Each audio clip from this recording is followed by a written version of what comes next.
Finally आप लोगों को मैंने ये इन्फॉर्मेशन पिछले वाले वीडियो में दे दिया था कि हम लोग वायरस के बारे में जानेंगे कि और इस तरह का वायरस मतलब क्या परफॉर्म करता है। तो आप लोग को मेनली आप लोगों को पिक्चर नज़र आ रहा होगा जो कि हेलिकल वायरस है, कॉम्प्लेक्स वायरस है, क्यूबाइडल वायरस को मतलब क्यूबिकल वायरस है।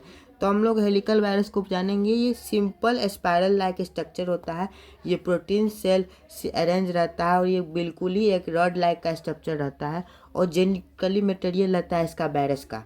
जो जेनेटिकली मटेरियल रहेगा ये वायरस का, हम लोग देखेंगे कि क्या है ये बिल्कुल एक प्लांट वायरस के फॉर्म में रहता है। जैसे कि प्लांट का टहनी देखते हैं ना सीधा, उसी ये एक स्पाइरल लाइक स्ट्रक्चर फॉर्म पर करता है ये। और हमको such as tobacco mosaic virus, ये हेलिकल वायरस, ये पूरा घुमा हुआ वायरस रहता है। अगर ये इसका पहला वायरस का टॉप का हटाएंगे तो इस हेलिकल लाइक स्ट्रक्चर ये बनाता है, एक रोलिंग लाइक स्ट्रक्चर बनाता है स्पाइरल लाइक। हेलिकल वायरस हम लोग समझ गए कि कैसा रहता है। और हम लोग कॉम्प्लेक्स वायरस समझेंगे कि कॉम्प्लेक्स वायरस क्या परफॉर्म करता है। ये मेनली कॉम्प्लेक्स वायरस जो है वो हमारा ये भी क्यूबिकल वायरस है और हेलिकल सेगमेंट से अरेंज रहता है। ये इसका हेड भी रहता है। हेलिकल वायरस में हेड नहीं रहता है, लेकिन कॉम्प्लेक्स वायरस में हेड रहता है और इसका नेक भी रहता है।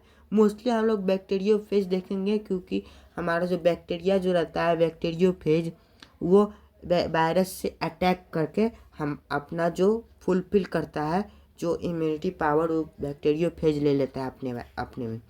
मगर वायरस जो अटैक करता है बैक्टीरिया का, उस स्टेज में उसको बैक्टीरियोफेज कहते हैं। हम लोग पे कॉम्प्लेक्स वायरस के बारे में जान ली और हम लोग क्यूबिकल वायरस, आइसोडेरल वायरस के बारे में हम लोग जानेंगे कि ये क्या है आइसोडेरल वायरस। तो चलिए हम लोग ये बिल्कुल ही आइसोडेरल वायरस को कैसे डिफाइन किया गया है। Virus icosahedral virus protein cell adeno virus which cause mainly respiratory disease belong to this group of virus.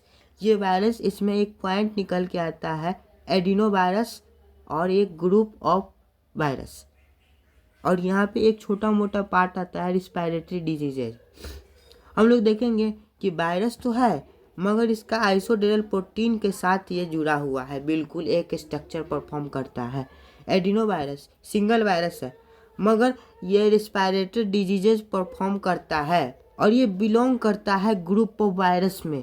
जैसे कि ये भी बिलोंग करता है वायरस में, मगर इसका जो ग्रुप एक सिंपल स्ट्रक्चर क्रिएट कीजिएगा, अगर एक चेन बनाइएगा दूसरा चेन उससे जोड़िएगा तो एक लॉन्ग चेन बन जाएगा। इसी तरह से वायरस जो है आइसोडेरल वायरस, वो एक चेन बनाने के साथ ही इसको ग्रुप में डिवाइड हो जाता है, उसको आइसोडेरल वायरस बोलेंगे। इसका वायरस का हम लोग बात समझ गए कि ये कितने प्रकार के होते हैं। Helical virus, complex virus, cubical, icosahedral virus, ये 3 पार्ट हम लोग समझ गए।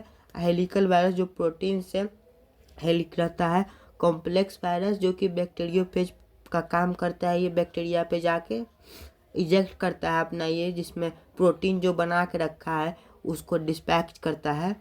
और क्यूबिकल वायरस जो हमारा जो ये जो सिंगल वायरस है वो डिजीज काइंड क्रिएट करता है। हम लोग समझ गए होंगे कि ये जो वायरस जो निकला है वो कितना डिफरेंट वाला पार्ट है, हम लोग को आँख से नहीं दिखता है मगर दिखेगा माइक्रोस्कोप के हिसाब से। अब हम लोग वायरस का टाइप जानेंगे कि क्या है। मेनली हम लोग वायरस का टाइप जानेंगे कि साइज पे डिपेंड करता है वायरस। तो साइज पे क्या डिपेंड करता है, छोटा मोटा तो साइज का पार्ट नहीं रहेगा, वो डिफरेंट साइज का पार्ट रहेगा। तो हम लोग देखेंगे साइज ऑफ वायरसेस 20 से 300 नैनोमीटर, साइज वायरस का 20 से 300 nanometre. Size of bacteria cell जो कि बैक्टीरियोफेज के ऊपर डिपेंड करता है, 0.1 से लेकर 10 माइक्रोमीटर, इससे थोड़ा ज़्यादा बड़ा रहता है। और size of eukaryotic cell, single eukaryotic cell बोला है यहाँ पे, 10 से 100 माइक्रोमीटर। यहाँ पे सबसे छोटा वायरस का है साइज ऑफ वायरस जो कि नैनोमीटर का है, वो 20 से 30 रहता है। साइज ऑफ बैक्टीरिया सेल जो कि 0.1 से 10 माइक्रोमीटर रहता है। साइज ऑफ यूकैरियोटिक सेल 10 से 100 माइक्रोमीटर रहता है। यहाँ पे सबसे बड़ा बात हो जाएगा यूकैरियोटिक सेल। समझ गए? इतना ही तरह का वीडियो रहेगा, बस इसमें वायरस जाने कि वायरस कैसा रहता है और उसका डिफरेंट साइज जाने हैं कि बैरस का डिफरेंट साइज क्या है। तो यहाँ पे हम लोग समाप्त करेंगे और नेक्स्ट प्लेलिस्ट भी रहेगा इसी के तरह बेहतरीन डायग्राम के साथ। समझिए और कुछ नया सीखिए। धन्यवाद।